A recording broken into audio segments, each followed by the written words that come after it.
Hola, ¿se oye? Sí, vale. Bueno, pues lo primero, muchas gracias por estar aquí un sábado a la hora de la siesta, con este tiempo además que invito a hacer otras tantas cosas que no sea estar en un auditorio. Gracias a John y a toda la organización de los Game Marketing Meeting. Estuvimos en la anterior jornada y la verdad es que aprendimos muchas cosas de otros compañeros. Así que cuando John nos invitó a estar aquí hoy, pues enseguida dijimos que sí, para intentar compartir con vosotros algunas experiencias que hemos tenido a lo largo del desarrollo, sobre todo de Dead Synchronicity. Cuando John nos dijo de venir, nos propuso hablar sobre algún hecho concreto, algún hito concreto a lo largo de nuestra corta trayectoria. Y bueno, decidimos que nos parecía buena idea hablar acerca de la campaña de Kickstarter que sacamos adelante hace 2 años y que para nosotros ha sido uno de los eventos más importantes en nuestra, como decía, en nuestra corta trayectoria. Siempre además que nos invitan a un evento como este, a dar alguna charla, intentamos hacerlo desde un punto de vista muy práctico, lo más didáctico posible. Siempre intentamos que, bueno, si en la medida de lo posible podemos evitar que algún compañero se dé alguna de las leches que nos hemos dado nosotros, o que bien pueda hacer mejor algunas de las cosas que a nosotros nos han salido bien, pues eso al final es mejor para todos, es mejor para la industria. Y sobre todo sabemos que esos compañeros más adelante a lo mejor un día dan una charla en la que explican cómo han hecho mejor que nosotros algo que nosotros hicimos y al final vamos a aprender de ellos. Entonces, un poco, ya digo que siempre nuestro enfoque es muy práctico. Y por otro lado, también nos gusta un poco cada vez que venimos a un evento como este, que la cosa no sea un monólogo, sino que sea un diálogo. Entonces, yo sé que a veces es un poco aburrido estar escuchando durante 1 hora a un solo ponente, así que os animo a que en cualquier momento en el que tengáis alguna duda, alguna sugerencia o alguna cosa acerca de la que queráis saber más, pues levantáis la mano, John o alguno de los compañeros os pasa un micrófono y seguro que lo que preguntéis va a aportar mucho más a la ponencia de lo que pueda aportar yo. Entonces, adelante, os animo a que me interrumpáis cuando queráis para que esto, como digo, se convierta más en un diálogo que en un monólogo. Como decía John, soy Luis Oliván, productor y responsable de comunicación de Fictionam Studios. Ahí tenéis mis datos de contacto para cualquier cosa que queráis consultar, hoy o en cualquier momento. Fictionam es una empresa de desarrollo de videojuegos muy pequeña, afincada aquí en Madrid, y estamos especializados en narrativa para videojuegos. Como os decía antes, pensamos que podía ser buena idea enfocar la charla en la parte de crowdfunding de Dead Synchronicity Tomorrow Comes Today, que es el primero de los juegos que publicamos. Además de este tenemos Dead Synchronicity The Longest Night, que es una aventura conversacional muy pequeñita, muy retro, que se puede descargar de manera gratuita en nuestra web, pero como digo, vamos a centrarnos en nuestro primer juego. Dead Synchronicity Tomorrow Comes Today, os pongo un poco en antecedentes, es una aventura gráfica en 2 dimensiones con una interfaz point and click muy tradicional. Cualquier persona que haya jugado aventuras gráficas de los 90, por ejemplo, se va a hacer con los controles enseguida, porque como digo, es pues coger objetos, usar objetos, un inventario, hablar con personajes, es muy intuitivo. Cuando estábamos planificando Dead Synchronicity, queríamos que los 3 pilares del juego, los 3 pilares en los que se basara el desarrollo y sobre todo la experiencia del usuario, fueran por un lado el arte. Queríamos ofrecer un look muy llamativo, muy distintivo, algo que cualquier jugador pudiera reconocer enseguida como Dead Synchronicity. Por otro lado, la historia.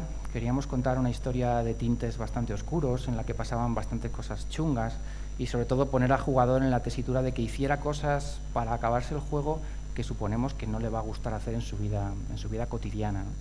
También un poco por romper la tendencia de las aventuras gráficas muchas veces a tocar temas pues un poco de humor o de aventura o de thriller un poco ligero. Nos parecía que era un giro de tuerca interesante. Ha habido evidentemente muchas aventuras de tono bastante más oscuro, pero no tantas como de otros ámbitos, ¿no? Y en tercer lugar, la música. Fictionam Studios lo pusimos en marcha entre 3 hermanos, Alberto, Mario y yo, y bueno, tenemos la suerte de que ellos 2 son músicos, entonces para nosotros la música era un factor muy importante dentro del juego. Queríamos una música que emocionara al jugador, que contribuyese a generar sensaciones junto con el arte y con la historia.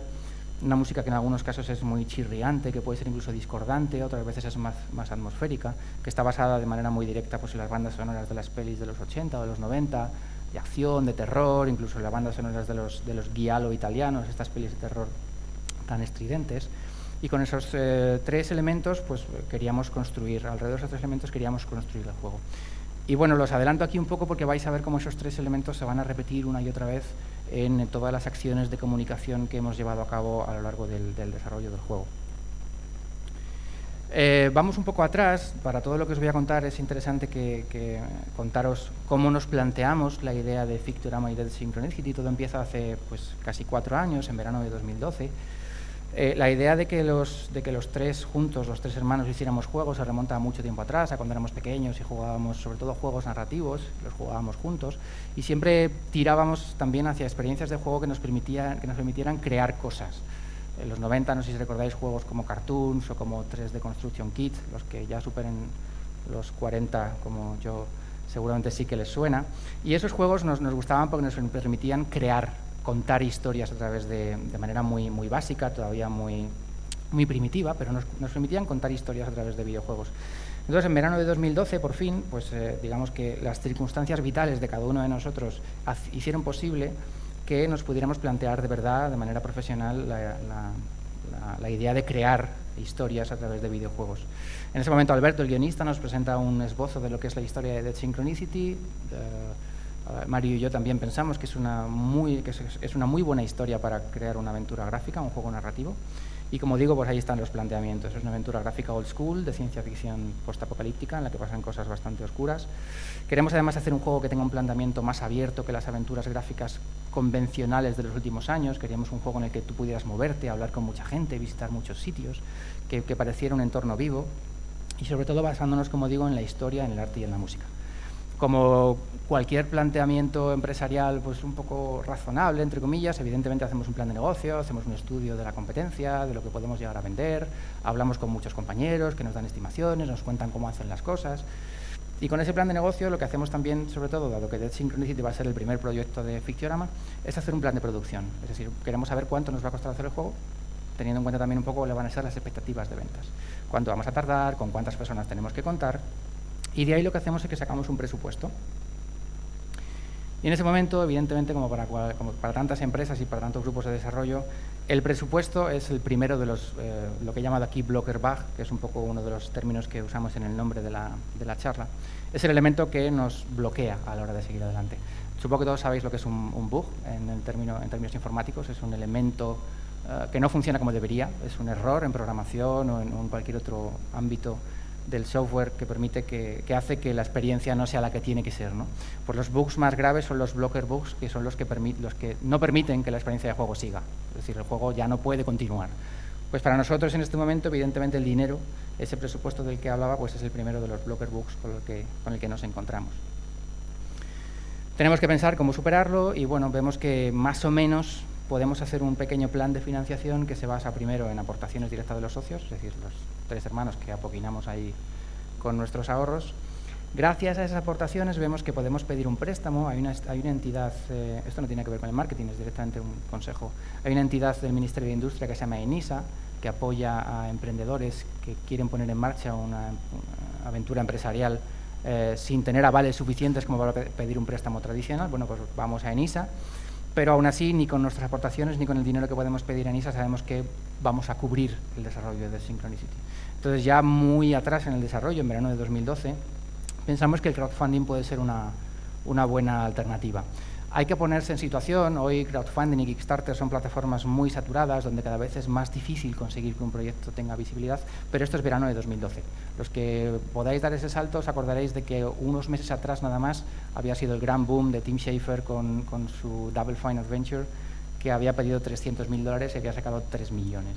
Entonces había una especie de euforia alrededor del crowdfunding, y yo recuerdo eso, hace verano de 2012, no hace ni 4 años, como proyectos que con un par de concepts y un vídeo grabado con el iPhone y 4 párrafos mal traducidos al inglés, sacaban $50.000, $60.000, casi sin esfuerzo. Entonces dijimos, joder, pues oye, si la gente lo hace y campañas, digamos, tan poco preparadas son capaces de conseguir esas opciones de financiación, algo que hagamos mejor, que presentemos mejor, algo más trabajado, pues podemos tener las opciones. Y con esto en mente, es decir, con la campaña de Kickstarter en mente, en ese momento, ya en verano de 2012, empezamos a planificar cuáles van a ser las acciones de comunicación y de marketing que vamos a tener que llevar a cabo, ya digo, con el objetivo siempre del Kickstarter, que todavía no sabemos cuándo va a ser. El objetivo en aquel momento de nuestra nuestras acciones de comunicación que estábamos empezando era, evidentemente, conseguir presencia en medios y en redes sociales. Porque la idea que tenemos es que el lanzamiento de la campaña de Kickstarter tiene que haber generado todo el ruido posible para que cuantas más personas posible estén pendientes de ese momento en el que lanzas la campaña, mejor. En las campañas de Kickstarter, iba a decir los primeros días, pero casi diría que las primeras horas son cruciales. Si tu campaña no arranca bien, es ya prácticamente imposible hacer que remonte. Y no solamente el lanzamiento, sino que evidentemente tenemos que conseguir la presencia suficiente en medios y en redes como para que tanto usuarios de redes como medios de videojuegos y en general hagan un seguimiento, sigan dándole bola a la campaña en el tiempo que dura. Evidentemente, este plan de comunicación y de marketing está adaptado al tiempo del Kickstarter, ¿no? Para un juego como lo que en aquel momento era Dead Synchronicity, que no era nada, pensar en comunicar el lanzamiento del juego es una locura, porque claro, el juego de hecho salió 3 años después. Un juego indie no puede mantener 3 años un plan de comunicación basado en vamos a hacer un juego, vamos a lanzar un juego, vamos a lanzar un juego. Pues nuestra idea era, vale, este timing en realidad es para la campaña de Kickstarter. Ya veremos cómo afrontamos la comunicación del lanzamiento cuando llegue el momento. Y otro hándicap que teníamos era el de los recursos. No teníamos recursos. Todas estas acciones de comunicación y de marketing teníamos que hacerlas nosotros mismos con la financiación que teníamos en aquel momento, que era 0. Pero teníamos 2 hándicaps más muy importantes. El primero era que en verano de 2012 el currículum de Fitzgerald Studios es ese que veis ahí. Era nada. Ninguno de los 3 hermanos teníamos experiencia en desarrollo de videojuegos. Sí que teníamos experiencia en campos muy paralelos al del videojuego y por eso creíamos que podíamos poner en marcha una empresa de desarrollo de videojuegos, sobre todo de videojuegos narrativos, pero no podíamos contar nada acerca de nuestra experiencia. Ninguno de nosotros había estado en ningún equipo ni había desarrollado ningún videojuego. Muchas veces cuando hay empresas nuevas de videojuegos que se crean, pues uno viene de aquí, otro viene de allí, otros 2 han hecho este otro juego que ha tenido cierto éxito. Nosotros no, y eso era un hándicap importante. Y un hándicap casi tan importante o casi más era que en verano de 2012 el material que podíamos enseñar de Dead Synchronicity era lo que veis ahí, nada. Lo que teníamos era la idea. Entonces, con una idea, tú no puedes ir a un medio de comunicación y decirle quiero hacer un videojuego y cuándo va a salir, no lo sé, y qué puedes enseñar, nada, y de qué trata, pues sí, de esto, otro. Ese material no se lo puedes vender a un medio, es imposible, nadie se va a hacer eco. Casi no se lo puedes vender ni a tus colegas, ¿no? Porque dices, bueno, muy bien, pero enséñame algo. Entonces, con esos condicionantes tan serios, como digo, pues en septiembre de 2012 arrancamos esta primera parte de la campaña, que para empezar tiene un condicionante muy serio, que es que no sabemos cuándo va a acabar. Es decir, esta primera parte de la campaña acabará cuando veamos que podemos pasar a la siguiente, cuando tengamos financiación suficiente como para pensar en el crowdfunding, cuando tengamos cosas que enseñar, es decir, no sabemos cuándo va a acabar. Y eso desde el punto de vista de planificación es terrible, ¿no? Porque no puedes hacer nada, no puedes casi hacer una evaluación ni un seguimiento.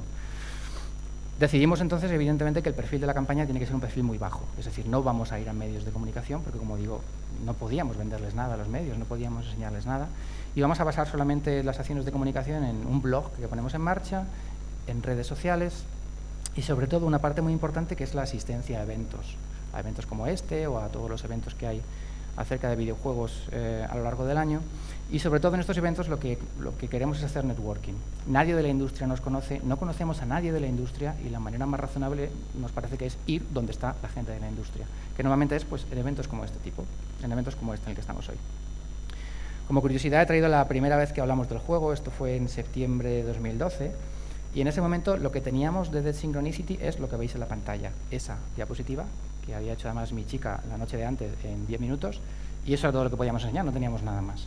Pero ahí lo que fuimos a contar es, queremos hacer un juego, queremos hacer una aventura gráfica, queremos que se base en el arte, la historia y la música, todo lo que os he contado aquí al principio, porque lo que queríamos era conocer gente que quisiera enrolarse con nosotros, que nos pudiera dar consejos, y ese fue un poco, digamos, el germen de todos los eventos a los que fuimos y de todo el proceso que nos tomamos casi como un trabajo de manera muy rigurosa de ir a todos los sitios a los que podíamos a conocer a todo el mundo al que pudiéramos conocer de la industria. Y eso lo hemos ido haciendo mucho tiempo después y siempre con resultados muy positivos.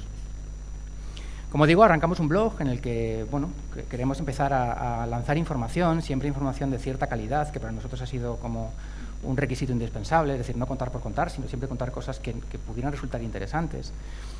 Y, como digo, no podemos enseñar nada del juego. O sea, lo que podíamos contar del juego se resumía en 3 párrafos, una aventura gráfica, bla, bla, bla, y nada más.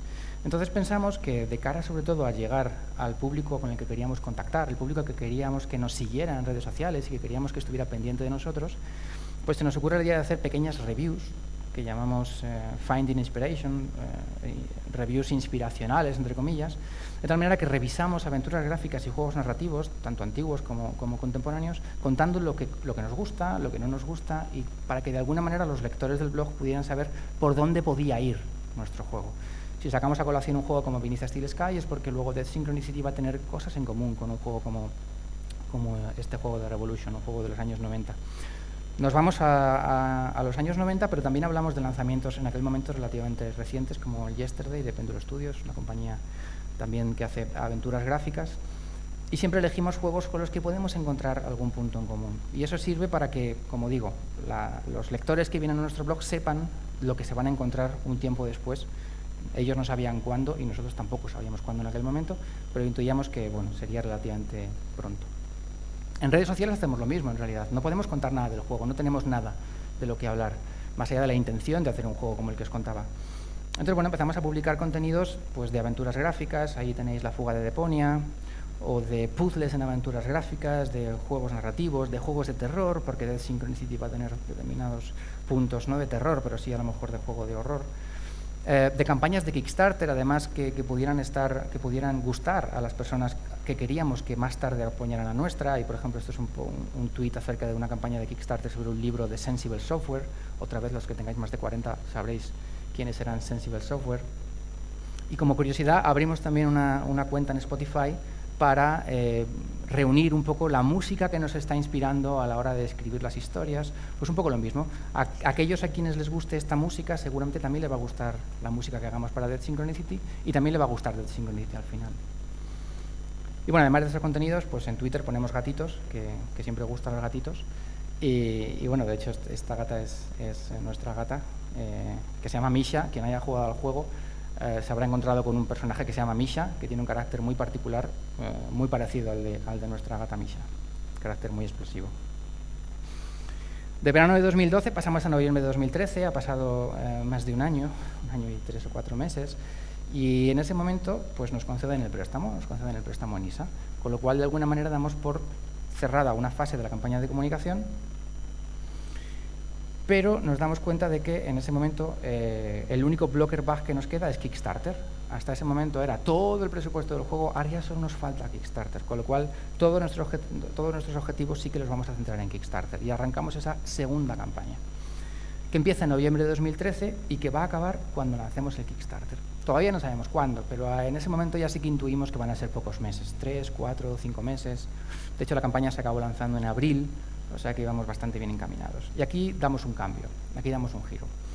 De un perfil bajo pasamos a perfil alto. Ahora sí que queremos contactar con medios, sí que queremos lanzar notas de prensa, sí que queremos hacer ruido de otra manera, básicamente porque ya vamos a poder empezar a enseñar cosas.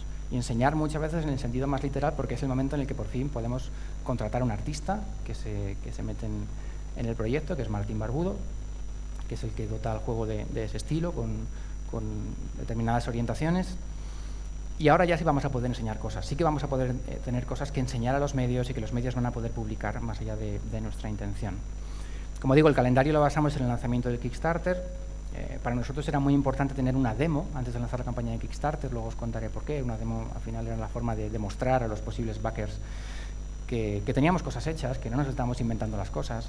Desde el verano de 2012 hasta abril de 2014, que lanzamos nuestra campaña, habían cambiado muchas cosas en Kickstarter, ya se había pasado ese boom, esa ebullición, los backers eran cada vez más selectivos, o sea, teníamos que cambiar un poco la estrategia que teníamos en la cabeza. Seguimos publicando contenidos propios en redes sociales y en nuestro blog. Seguimos asistiendo a eventos, aunque ahora ya no solo para hacer networking, para conocer a otros compañeros y a personas de la prensa, sino también para mostrar lo que tenemos en el juego. Como digo, apostamos por las notas de prensa e incluso generamos nuestros propios eventos de comunicación-marketing, que son estos breakfast at fixtures de los que luego os hablaré. Es decir, pasamos de publicar cositas que no son nuestras como a cuentagotas a decir, vale, aquí estamos, este es nuestro proyecto, vamos a comunicar todo lo que podamos del proyecto porque la campaña de Kickstarter está a la vuelta de la esquina. Estas son publicaciones de nuestro blog. Ahora sí podemos contar cosas, podemos enseñar el estilo gráfico que tenemos, podemos contar que tenemos un vídeo de gameplay. Y estos son algunos ejemplos de asistencia a eventos. Esta es la primera vez que enseñamos el juego, que fue en una feria en Londres, una feria que se llama Adventure X, una feria muy chiquitita pero muy centrada en juegos narrativos, con lo cual el target de jugador es perfecto. Quien se sienta a jugar tu juego quiere jugar aventuras gráficas y es muy bueno para ver la opinión de los jugadores, dónde se atascan, qué les gusta, qué no les gusta. Esto es Retro Madrid, la última edición que se hizo, que hubo una pequeña zona de desarrolladores indie. Esto en realidad fue después de Kickstarter, pero lo traigo a modo de ejemplo. Esto es el Game Lab de hace 2 años también. Y como digo, aquí lo que queremos sobre todo es enseñar el juego, enseñar lo que tenemos y sobre todo pues contactar con prensa, que siempre acude a estos eventos y que quiere saber de qué va tu juego, cómo es. Y estas imágenes de aquí son estos eventos que os comentaba, que son pues unos desayunos. En un curso de prensa para videojuegos en el que yo estuve hace 3 o 4 años, que lo daba Antonio Santo, un redactor que ahora antes estaba en Va de Juegos, ahora está en una revista que se llama FS Gamer, él contaba que a él le sorprendía que los estudios pequeños, que los estudios en general, muchas veces cuando invitan a la prensa a sus instalaciones, pues digamos que la experiencia que les ofrecen está como muy guiada, ¿no? Se meten en una sala, tienen ahí unos ordenadores para que jueguen la demo, casi nunca la prensa tiene contacto con los trabajadores de verdad. Y nos llamó la atención, ¿no? Y dijimos, oye, pues puede ser curioso, efectivamente, invitar a la prensa a que venga a nuestra oficina, a lo mejor les apetece. Yo además vengo estuve trabajando un tiempo en comunicación política y hay unos eventos muy tradicionales que son los llamados desayunos informativos, ¿no? Que los habéis visto muchas veces. Pueden ser cosas bastante organizadas a lo grande, como estos desayunos del Foro Nueva Economía, que habéis visto en la tele seguro, que invitan siempre al presidente de gobierno, a los candidatos y demás, todo un poco protocolario, y a veces son sencillamente que un político invita a su sede, a sus oficinas, a periodistas, les invita a un café y hablan. Y bueno, pues directamente lo que hicimos fue copiar la idea y empezamos a convocar a prensa de videojuegos a que vinieran a nuestras oficinas, se tomaran un café con nosotros, les invitábamos a unos bollos y sobre todo en realidad no queríamos poner el foco en venderles el juego, sino en pasar una mañana con ellos. Que los medios vinieran, que nos conocieran, que hablaran con todos, aunque todos solo somos 4, o sea que tampoco era muy complicado hablar con todos, pero que se sintieran cómodos y que habláramos de lo que fuese, de nuestro juego, de otras aventuras gráficas, de otros juegos o de la próxima edición del E3, de lo que fuese. Y la verdad es que estamos muy contentos porque notamos que a los medios les gusta venir, les gusta hablar, les gusta conocer a las personas, porque al final muchas veces lo que ves de una empresa de videojuegos es su juego, sus comunicados, sus tweets, pero esa cosa de desvirtualizar pues siempre es muy agradable. Además, eso te permite establecer lazos mucho más directos con los medios, ¿no? Y de hecho, algunos de los medios que vinieron en aquel momento, pues al final se han convertido casi en compañeros y en amigos, ¿no? Porque como digo, no hablábamos de nuestro juego, hablábamos de lo que hubiera que hablar, ¿no? Y bueno, es una cosa que por el momento no hemos vuelto a hacer, pero que desde luego queremos volver a hacer en cuanto tengamos ocasión, porque ya digo que al final es una experiencia muy agradable para todos, para ambas partes. Y empezamos a lanzar notas de prensa, que era algo que hasta aquel momento no tenía sentido porque no teníamos nada que comunicar. Como aspectos prácticos, ya he dicho que esta charla la queríamos enfocar de manera muy didáctica. Nosotros para el tema de las notas de prensa usamos MailChimp, a lo mejor alguno conoce la herramienta. Es una herramienta que sobre todo te permite como crear newsletters, hacer bases de datos, luego puedes segmentar. Es una herramienta muy, muy completa. Es gratuita hasta cierto punto, aunque cuando ya la usas con un poco de continuidad merece la pena pagar porque digamos que tiene ventajas añadidas. Siempre además enfocamos la comunicación tanto en inglés como en castellano, eso lo hemos hecho desde siempre, tanto en nuestro blog como en las redes sociales. Y sobre todo los 2 elementos básicos que hemos tenido a la hora de hacer notas de prensa es, por un lado, evidentemente, lanzar contenidos nuevos, lanzar contenidos que consideramos de calidad, lanzar contenidos a la prensa que fueran publicables y sobre todo ponerle a los medios lo más fácil posible el hecho de que publiquen noticias acerca de nuestro juego, lo más fácil posible. Es decir, a veces, no lo digo solamente por prensa, ¿no? Sino a veces te llegan correos que a lo mejor alguien que te quiere enseñar lo que está haciendo, entonces te manda un archivo adjunto que pesa 20 megas y lo tienes que bajar y luego tiene una contraseña y luego tienes que pedir la contraseña. O sea, ese tipo de cosas al final lo que hacen no solamente para la prensa, sino para cualquier usuario es como descorazonador, ¿no? Y dices, no lo pongas tan difícil. Pues nuestra idea con la prensa siempre ha sido ponerlo lo más fácil posible. Mandar mucho material adjunto, mandar referencias a notas de prensa anteriores, mandar el texto para que pudieran copiar y pegar si querían.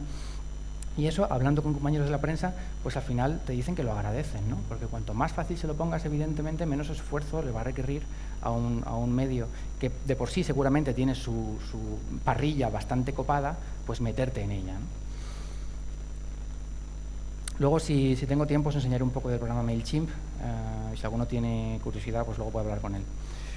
Con esta estrategia, bueno, pues tenemos la suerte de que algunas de las cabeceras de videojuegos más importantes internacionalmente hablen de nuestro juego. Bien de cara a la campaña de Kickstarter, bien durante la campaña de Kickstarter o bien después. Es verdad que en algún momento del desarrollo, después de la campaña de Kickstarter, entra nuestro publisher, que es Daedalic Entertainment, y que tiene unos recursos de comunicación y prensa infinitamente más grandes que los nuestros, lo cual no es difícil.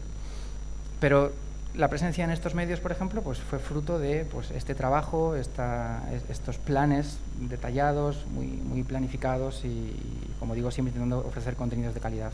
Y bueno, ahí tenéis Rock Paper Shotgun o Kotaku, Killscreen o bueno, Adventure Gamers, que es la página de aventuras gráficas más importante del mundo. Tenemos también la suerte de que muchos medios españoles se hacen eco del juego en algún momento, como digo, del desarrollo. Algunas de las cabeceras más potentes y otros medios a lo mejor que ponen el foco solo en juegos indies, pero todos estos y otros muchos más que no podía recoger en una diapositiva hablan de nuestro juego, y eso hace al final que el lanzamiento de la campaña de Kickstarter evidentemente tenga mucha más repercusión. Y no solamente medios de videojuegos, sino también medios generalistas. Televisión Española, El País, Radio Nacional, se hacen eco de Dead Synchronicity, y algunos incluso el día del lanzamiento de la campaña o el día del lanzamiento del juego. Y como digo, todos estos contactos al final pues son fruto de ese trabajo de comunicación y como digo, algunos de los redactores de estos medios al final se convierten en colegas, ¿no? Porque tienes una relación con ellos que evidentemente acaba sobrepasando lo profesional. ¿Qué generó todo esto? Pues ahí tenéis un poco el recorrido de la campaña de Kickstarter, de los 30 días que duró. Y bueno, pedíamos $45.000, ahora os contaré un poquito más de la campaña, y el primer día sacamos más o menos 6.000. No era un comienzo perfecto, no era el comienzo que todos teníamos en la cabeza como el comienzo soñado, pero era un comienzo lo suficientemente alentador como para darnos la esperanza de que podíamos conseguir sacarla adelante. Y bueno, pues finalmente la sacamos. Y seguramente esos $6.000 que sacaron sí que fueron un poco el trampolín que hicieron a otros muchos backers poner más dinero en el juego, porque al final Kickstarter funciona con un factor psicológico muy importante. Si una campaña va bien, tú te sientes más predispuesto a poner dinero que si una campaña va mal. Cuando una campaña va mal, al final piensas, ¿y para qué voy a poner dinero, no? Si no va a salir. Y muchas veces nos damos cuenta de que efectivamente no sale porque no ponemos dinero, sencillamente. Os voy a contar ahora muy rápido cómo fue la campaña de Kickstarter, que también supuso en sí mismo una doble campaña de comunicación. La campaña duró 30 días, pedíamos $45.000, acabamos sacando 51.500, un 114% de lo que queríamos, y esos $51.000 fueron aportados por 1.600 backers con una aportación media de $32 por cada uno. A la hora de planificar la campaña, tanto a nivel de comunicación como a nivel a nivel creativo, a nivel de la propia campaña, pues directamente lo que hicimos fue lo que hacemos casi siempre que no sabemos hacer algo, que es mirar cómo lo hacen los demás e intentar copiar lo que hacen bien e intentar mejorar lo que consideramos que no hacen tan bien.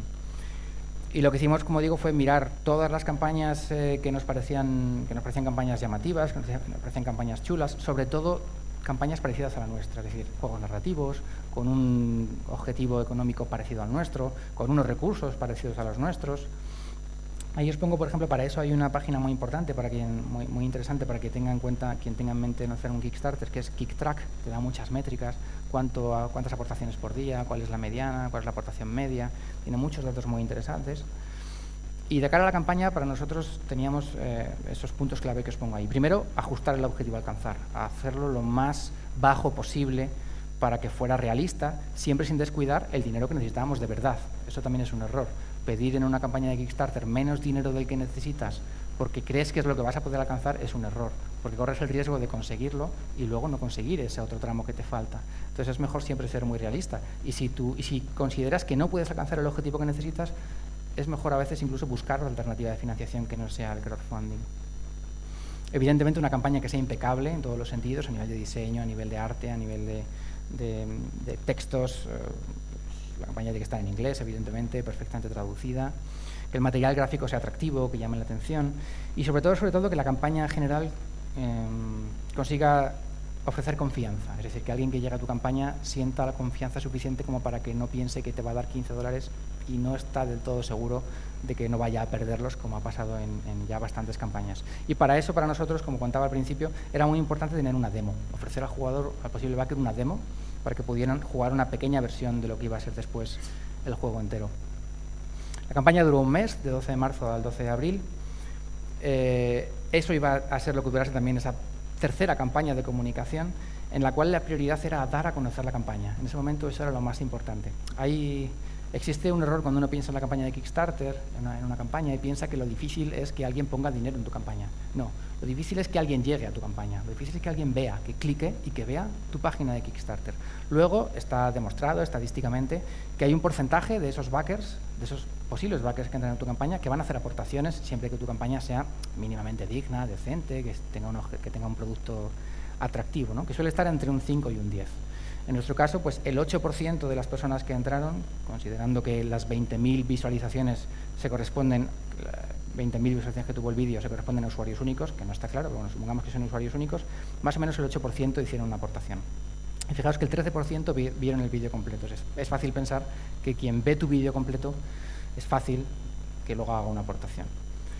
Para esa otra campaña, hasta ese momento la prensa y la comunicación la había llevado yo prácticamente, pero para esta campaña vimos que era imposible.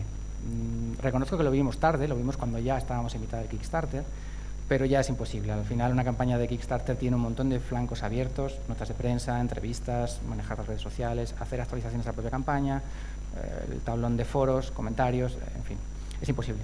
Hay que distribuirse muy bien las tareas. Y después hay que tener muy claro cuál es el calendario de la campaña. Una campaña de Kickstarter que dure, por ejemplo, 30 días, tiene que estar viva 30 días. Hay que alimentarla 30 días, con actualizaciones, con nuevo material gráfico, con nuevos vídeos. Hay que estar muy pendiente de los comentarios de los posibles backers. Así que nos enfocamos en esta, como digo, tercera campaña de comunicación, de nuevo con un perfil alto, de nuevo, evidentemente, yendo a prensa, con notas de prensa, y en algunos casos ya directamente dirigiéndonos a redactores específicos. Es decir, muchas veces mejor que mandar un mail a Kotaku es buscar en Kotaku quién juega a los juegos que tú estás haciendo. En nuestro caso lo que hicimos fue buscar redactores de medios que jugaran aventuras gráficas o juegos narrativos. Otra vez redes sociales, el blog, y también empezamos a tocar otros medios que hasta ese momento no habíamos tocado, como eran, por ejemplo, pues otros foros de aventuras gráficas, foros de juegos narrativos, foros de creadores de videojuegos.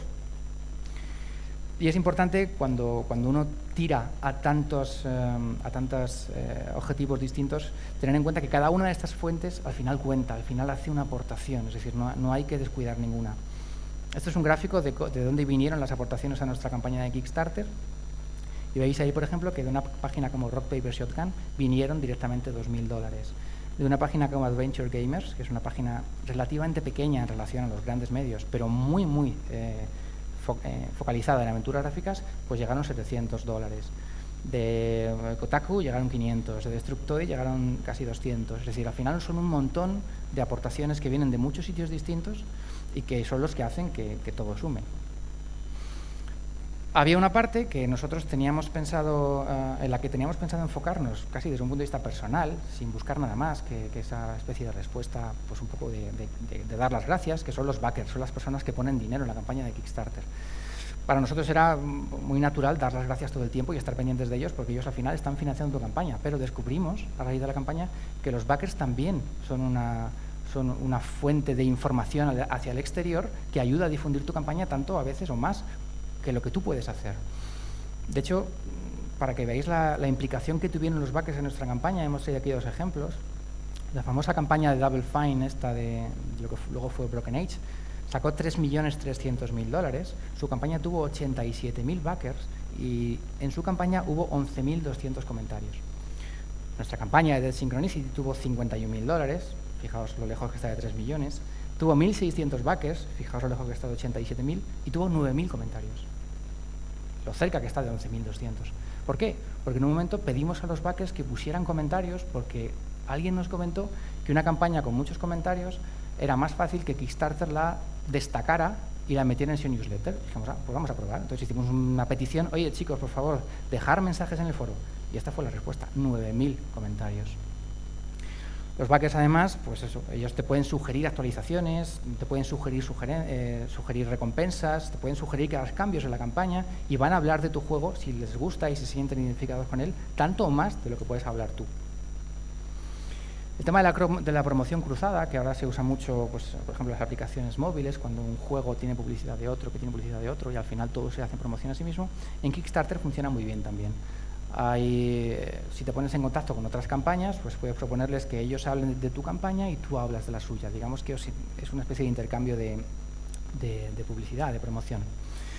Nosotros, además, creo que con mucho acierto fuimos no solo a campañas coetáneas a las nuestras, es decir, que también estaban en Kickstarter en ese momento, sino a campañas que ya habían terminado. Y les pedimos, por favor, si podían hablar a sus backers de nuestro juego, de nuestra campaña. Y bueno, pues muchas de estas campañas nos dijeron que sí. Nos hicieron una mano de manera completamente altruista, porque nosotros no podíamos ofrecerles nada a cambio, su campaña ya había terminado. Pero dijeron, vale, venga, pues nos mola tu campaña, vamos a hablar de ella. Y de hecho, de esta manera, por ejemplo, nos vino una de las promociones más gordas que tuvimos en la campaña, es que la campaña de Dreamfall Chapters, no sé si conocéis Dreamfall, unas aventuras gráficas, pues hablaron de nosotros a todos sus backers, a todos sus 20.000 backers, y eso hizo que muchos de esos backers también hicieran aportaciones en nuestra campaña. En redes sociales, pues seguimos lanzando mensajes. Evidentemente, no siempre puedes lanzar el mensaje de oye, pon dinero en mi campaña, porque al final los seguidores se cansan de ti, pero de vez en cuando sí que mandábamos, digamos, recordatorios. Nos funcionó bien en Facebook, por ejemplo, el tema de los mensajes patrocinados, que llamamos la publicidad pura y dura, de lo de pagar contenidos en Facebook. Y funcionó bien. En Twitter no llegamos a probarlo, pero en Facebook funcionó bastante bien. Y luego nos funcionó muy bien también el tema de las menciones, es decir, pedirle a estos tuiteros estrellas pues que hablan de la campaña de Kickstarter. Y funcionó, la verdad. Y funcionaba a veces de manera tan directa como por ejemplo, que Tim Schafer habló de nuestra campaña de Kickstarter y su tweet tuvo 67 retweets, más de lo que ha tenido nunca ninguno de nuestros tweets. Y fue inmediato. O sea, de hecho, nos dimos cuenta de que alguien había tuiteado acerca de nuestra campaña porque empezaron a llegar backers, aportaciones continuas, en un periodo de 1 o 2 horas, y dijimos, algo ha pasado, no puede ser. Y buscamos, y efectivamente es porque Tim Schafer había hablado de nuestro juego. Y luego Ragnar Tornskid, que es un diseñador de aventuras narrativas, lo pongo ahí como ejemplo, tuvo una repercusión bastante menor, pero al final, bueno, cuando alguien con muchos seguidores habla de ti, pues eso tiene un efecto directo. Fuimos también, como decía al principio, a otras formas de difusión, como en este caso eran foros de videojuegos, a veces específicos de aventuras gráficas o de juegos narrativos, y la experiencia fue regular en este caso. En algunos foros, a pesar de ir con toda nuestra educación y nuestra buena voluntad, a la primera de cambio nos acusaron de hacer spam y de llegar allí arrasando como una pisonadora, cuando habíamos intentado hacer las cosas lo más razonablemente amables posible. Y desde ese momento lo que hacíamos era consultar siempre. Es decir, antes de poner un mensaje en un foro, consultábamos a los administradores, oye, ¿qué os parece esto? ¿Lo hacemos? ¿No lo hacemos? Y cuando no nos daban respuesta, preferíamos no hacerlo, porque ya digo que la experiencia fue agridulce. Teníamos también la duda acerca de si usar publicidad tradicional, es decir, si anunciar la campaña con técnicas de marketing, de poner un banner en una página.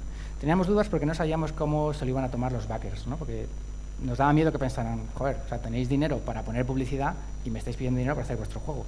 Claro, es un poco raro porque a lo mejor no se dan cuenta de que tú te gastas 100 euros en poner un banner, ¿no? O sea, dice que eso no tiene nada que ver con los 45.000 dólares que pides.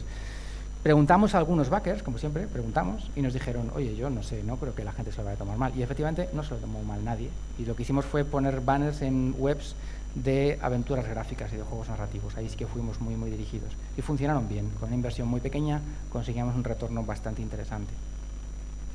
El tema de los youtubers, reconozco que es una parte que no tocamos demasiado. No tenemos mucho contacto con youtubers, la verdad. Es verdad que hoy en día son creadores de opinión a escala mundial, a escala brutal.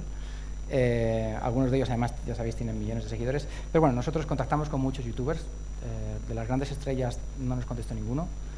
Y lo que hicimos después, viendo el éxito de esa propuesta, fue buscar youtubers que jugaran aventuras gráficas directamente. Y para eso hay un recurso, hay una página que se llama Pixel Prospector, a lo mejor alguien la conoce, que tiene muchas herramientas para desarrolladores indies. Pues tienen listas de medios, listas de youtubers, y por ejemplo tienen una forma de filtrar los youtubers por géneros. Tú puedes buscar los youtubers que juegan juegos de fútbol y te ofrecen una lista. Ninguno son a lo mejor superestrellas de YouTube, pero bueno, al final, como decía al principio, todo cuenta.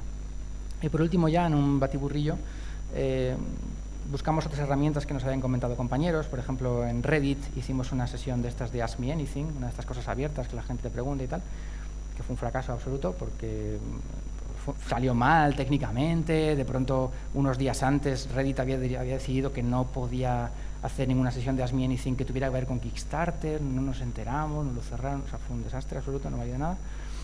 Y hay otra herramienta muy potente que son las últimas 48 horas en Kickstarter, las últimas 48 horas de una campaña. Kickstarter manda un recordatorio a los backers diciendo, oye, esta campaña que te interesó está a punto de terminar.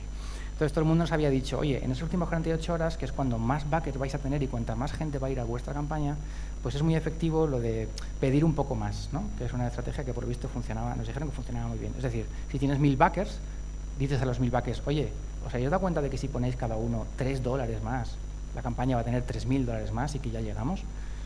Nos pareció interesante, pero nos daba un poco de vergüenza pedir dinero porque sí. Entonces, digamos que le dimos un giro y esa petición de dame algo la convertimos en un aliciente para que quien pusiera $5 más se llevara a cambio una pequeña aventura de texto. Este juego que luego se convirtió, como os he dicho antes, en Dead Synchronicity The Longest Night, una aventura de texto conversacional en la que uno escribe los comandos y demás, una aventura muy chiquitita, y le dijimos a los backers, oye, quien ponga $5 más se lleva este juego además, que luego va a ser gratis, eso lo dijimos, luego va a ser gratis, pero quien ponga $5 se lo va a llevar antes que nadie, antes que el resto del público. Y funcionó muy bien, porque digamos que fuimos capaces de combinar ambas cosas, esa cosa de pedir un poquito más, pero ofreciendo a cambio un aliciente, que en este caso era otro juego. Y bueno, pues ya habéis visto el resultado. Afortunadamente la campaña de Kickstarter salió bien, conseguimos la financiación suficiente como para poder abordar el juego.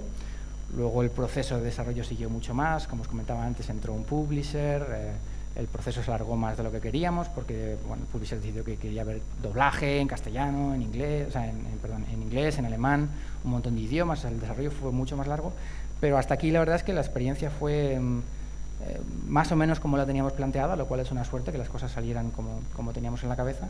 Conseguimos la financiación como para acabar el juego y bueno, pues hasta aquí la charla. Espero que a alguno le sirva de algo y ahora si tenéis alguna duda y no os habéis dormido todos, yo encantado de resolverosla.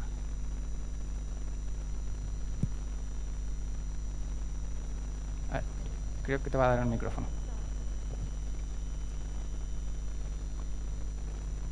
A ver, vale, sí. Tengo una preguntilla que es el primer momento inicial en el que acabáis de prácticamente empezar, que estáis solo vosotros tres, el tema de vamos a empezar a hacer notas de prensa y demás, ¿cómo encontrabais a esas personas? ¿Eran personas que habéis conocido en los networking o bien buscabais por internet cada foro o cada web de videojuegos, buscabais los periodistas, buscabais sus mails de cualquier forma? ¿Cómo creasteis esa lista? Pues un poco de todo. O sea, algunos medios es verdad que los habíamos conocido antes, pues porque a fuerza de ir a eventos, pues acabas conociendo a medios. Es verdad que al final a los eventos a los que podíamos ir por razones económicas eran a los que eran en Madrid, con lo cual solo acabas conociendo a los medios que tienen representación en Madrid. Respecto al resto de medios, pues sí, hubo un trabajo muy intenso de días y días y días de recorrerse un montón de webs, ir buscando las formas de contacto, a veces están muy escondidas, otras veces son formularios, o sea, correos de contacto muy genéricos y siempre es mejor, como digo, pues oye, si conoces a un redactor concreto o sabes que un redactor concreto le va a gustar tu juego, pues siempre es mejor ir a ese redactor, ¿no? Pero bueno, un poco de todo, te digo, o sea, sí que recuerdo pasar muchos días buscando direcciones de correo a lo largo y ancho de internet y hacer, bueno, tenemos un montón de listados, de medios, de contactos, de correos y demás, o sea que es un trabajo chulo. Muchas gracias.